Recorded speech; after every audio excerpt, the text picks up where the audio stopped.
হেই কি অবস্থা সবার, দিস ইজ রঞ্জন। রকস্টার এবং মালিক সিনেমা দেখার পর অবশেষে দেখে আসলাম মেজবাউর রহমান সুমনের রৈদ। হ্যাঁ, আপনারা সবাই জানেন রৈদ একটা আর্ট ফিল্ম। তো যারা আসলে অনেক মাস সিনেমা পছন্দ করেন, যাদের কাছে আসলে মারামারি কাটাকাটি নাচ গান এসব পছন্দ, তাদের জন্য এই সিনেমা না। আর সবার জন্য যে সব সিনেমা হতে হবে এটা আসলে কোথাও লেখা নেই। তো এই সিনেমাটা একটা পিওর আর্ট ফিল্ম। এই সিনেমাটা আসলে এনজয় করার মতো একটা সিনেমা। তো এই সিনেমায় কি কি ভালো দিক রয়েছে, কি কি খারাপ দিক রয়েছে, এই বিষয়গুলো নিয়ে কথা বলবো আজকের ভিডিওতে।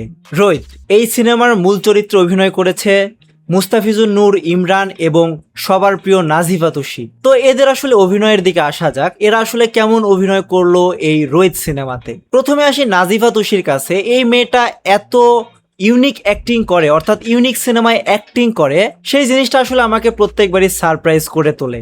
কারণ এর আগে যখন তার হাওয়া সিনেমা দেখেছিলাম, রিসেন্ট তার প্রেসার কুকার সিনেমা এসেছে, সেই সিনেমাতে তার অ্যাক্টিং দেখেছিলাম, মনে হয়েছে যে এই মেয়েটার ভিতর আসলে ওইরকম পটেনশিয়াল আছে যে সে যে কোনো চরিত্রে আসলে মানিয়ে যায়। আর এই রোহিত সিনেমায় সে কিন্তু একেবারে পারফেক্টলি মানিয়েছে। সে যে একটা পাগলির চরিত্রে অভিনয় করেছে, তাকে দেখে কোথাও মনে হবে না যে সে আসলে এই ক্যারেক্টার থেকে কোনোভাবে বের হয়ে গেছে।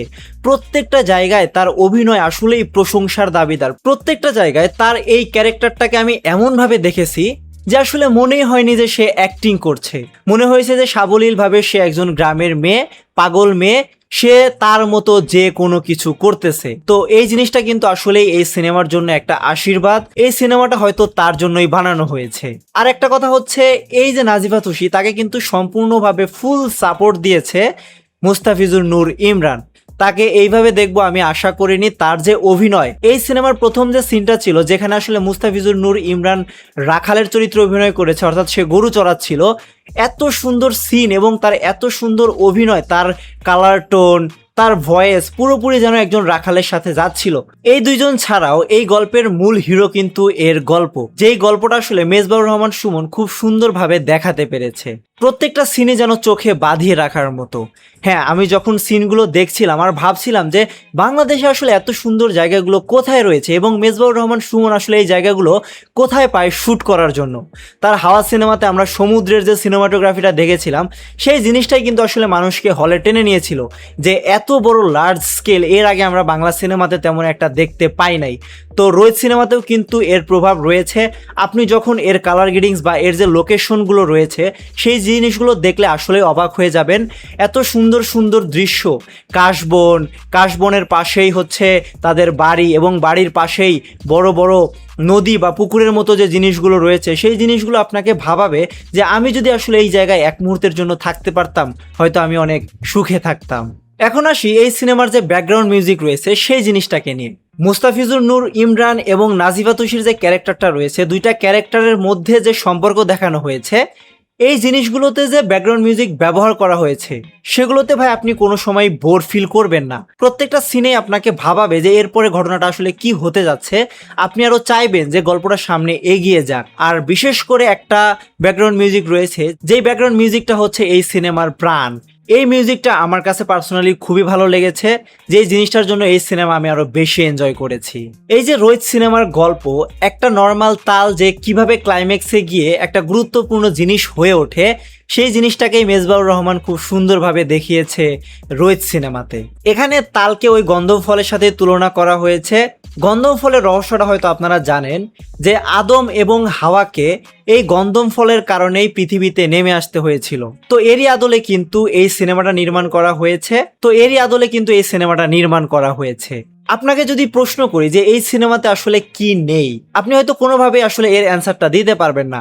কারণ মেজবাউর রহমান সুমন এত সুন্দরভাবে জিনিসটাকে গুছিয়ে দেখিয়েছে যে একটা গ্রামীণ জীবনযাপনের দৃশ্য, সেখানে নদীর দৃশ্য, বিশেষ করে গরুর পাল এবং বৃষ্টির সিনগুলো আপনি আসলে মিস করবেন সিনেমা হল থেকে বের হওয়ার পরে।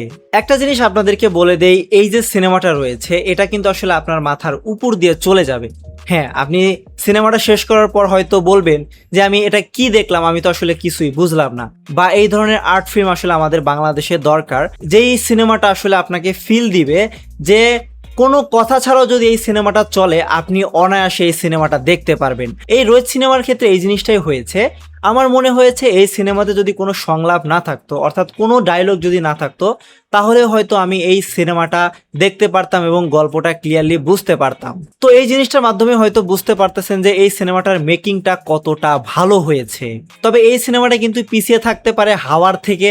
কেন বললাম এই কথা? কারণ হাওয়াতে একটা প্রপার এন্ডিং ছিল বা ক্যারেক্টারদের পেছনে একটা গল্প ছিল এবং গল্পটার পরে গিয়ে আমরা একটা স্যাটিসফ্যাকশন ফিল করি। বাট এই গল্পটা দেখার পর মনে হবে লাস্টে গিয়ে যে হ্যাঁ গল্পটা সুন্দর, অনেক দৃশ্য আমরা দেখেছি এবং মনে রাখার মতো একটা গল্প, কিন্তু এই সিনেমার কিন্তু আসলে ক্লাইম্যাক্স নেই। তো হঠাৎ করেই সিনেমাটা শেষ হয়ে যায়, যেই জিনিসটা অনেকের কাছে ভালো লাগবে না, অনেকের কাছে আবার ভালো লাগতেও পারে। আমার কাছে পার্সোনালি নর্মালি লেগেছে, কারণ আমি জানি যে মেজবাহুর রহমান সুমন এরকম টাইপেরই সিনেমা বানায়। তার হাওয়ার ক্ষেত্রেও সেম জিনিসটাই হয়েছে। সে একটা বেদের মেয়ের ক্যারেক্টারকে নিয়ে অনেক ভালো একটা সিনেমা বানিয়েছিল এবং মিথ হিসাবে সে বানিয়েছিল। তো সেই জিনিসটা আসলে মাথার উপরে দিয়ে গিয়েছিল, এই সিনেমাটা মাথার উপরে দিয়ে গিয়েছে। তবে এই ধরনের সিনেমা আমাদের বাংলাদেশের দরকার। মেজবাহুর রহমান সুমনই শুধু এই ধরনের সিনেমা ট্রাই করে। তবে এবারের ঈদে আরেকটা সিনেমা এসেছে বনলতা সেন, তো সেই জিনিসটারও রিভিউ আমাদের চ্যানেলে আসবে। তো সেটা দেখার জন্য হলে আমাদের চ্যানেলটা কিন্তু সাবস্ক্রাইব করে রাখতে হবে। রোজ সিনেমাতে কিন্তু একটু একটু করে গান দেখানো হয়েছে, যেই গানগুলো আপনাকে পুরো গ্রাম্য ফিল দিবে। এই সিনেমাতে অনেকগুলো সিন রয়েছে যেই সিনগুলো আপনাকে আসলে ভাবতে বাধ্য করবে যে এই সিনেমাতে আসলে কি ঘটনা ঘটলো। যে জিনিসটা কিন্তু মেজবাহুর রহমান সুমন পুরোটাই অডিয়েন্সের উপর ছেড়ে দিয়েছে, সে আসলে গল্পটা কিন্তু ওইভাবে দেখায়নি। তো আপনি কি চিন্তা করছেন সেই জিনিসটারই উপরে এই সিনেমাটা নির্ভর করছে। তো আপনি যদি এই এক্সপেকটেশন নিয়ে যান যে মেজবাহুর রহমান সুমন সব কিছু দেখিয়ে ফেলবে বা সব কিছুর অ্যান্সার দিয়ে ফেলবে এই সিনেমাতে, সেই জিনিসটা কিন্তু আসলে আপনি এই সিনেমাতে পাবেন না। মানে সিনেমাটা কি অলৌকিক নাকি একটা সাধারণ জীবনের গল্প, সেটা আসলে আপনার উপরে নির্ভর করে। আপনি যদি কোনো এক্সপেকটেশন না নিয়ে যান সিনেমাতে, অবশ্যই সিনেমাটা এনজয় করতে পারবেন। আর আমার মনে হয় পার্সোনালি এই সিনেমাটা হয়তো হাওয়ার থেকে বেশি টাকা ইনকাম করতে পারবে না, কারণ হাওয়াতে একটা স্টার কাস্ট ছিল, চঞ্চল চৌধুরী সেখানে ছিল, যেই জিনিসটা আসলে এই রোহিত সিনেমাতে নেই। নাজিবাতুষ এবং মুস্তাফিজুর নূর ইমরান তাদের পুরোটা ঢেলে দিয়েছে এই সিনেমাতে এবং তাদের দুজনকে একদম পারফেক্ট মনে হয়েছে। বিশেষ করে নাজিবা তুষি, তাকে নিয়ে যত প্রশংসাই করি ততই কম মনে হয় আমার কাছে। আপনারা যদি আসলে আর্ট ফিল্ম পছন্দ করেন, ডার্ক টোনের সিনেমা পছন্দ করেন, অলৌকিক সিনেমা পছন্দ করেন, তাহলে হয়তো আপনার সিনেমাটা ভালো লাগতে পারে। আমি সিনেমাটা ফার্স্ট টু লাস্ট দেখেছি, আমার কোথাও আসলে মনে হয়নি যে বোরিং লেগেছে। আমি সবগুলো সিনই এনজয় করেছি, স্ক্রিন থেকে আসলে আমি চোখ ফেরাতে পারছিলাম না।